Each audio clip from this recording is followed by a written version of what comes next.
कूर्म जयंती की कथा।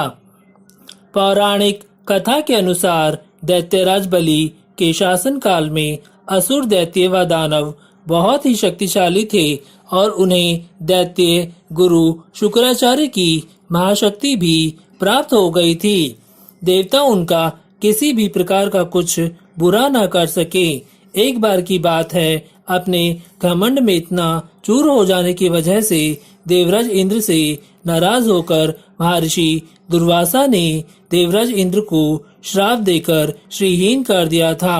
उनका धन वैभव सब समाप्त हो गए थे, जिस वजह से देवराज इंद्र के इस प्रकार शक्तिहीन होने का लाभ उठाकर दैत्यराज बलि ने तीनों लोकों पर अपना राज्य स्थापित कर लिया और देवराज इंद्र सहित सभी देवतागण को वहां से पराजित करके भगा दिया। सभी देवतागण ब्रह्मा जी के पास जाकर प्रार्थना करने लगे कि हे ब्रह्मा जी, हमें इस संकट से बाहर निकालें। तब ब्रह्मा जी इस संकट से मुक्ति दिलाने के लिए सभी देवतागण समेत भगवान श्री विष्णु जी के पास पहुँचे।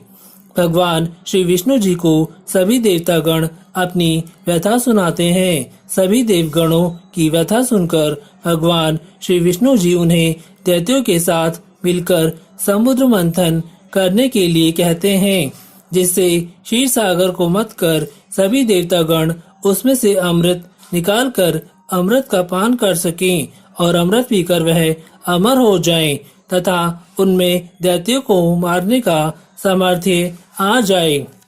भगवान श्री विष्णु जी के आदेश के अनुसार देवराज इंद्र सभी देवतागणों और दैत्यों के साथ मिलकर समुद्र मंथन करने के लिए तैयार हो गए। समुद्र मंथन करने के लिए मंदराचल पर्वत को मथानी एवं नागराज वासुकी को नेति बनाया गया। मंदराचल पर्वत को उखाड़कर उसे समुद्र की ओर ले गए। जब मंदराचल पर्वत को समुद्र में डाला जाता है तो वह डूबने लग जाता है।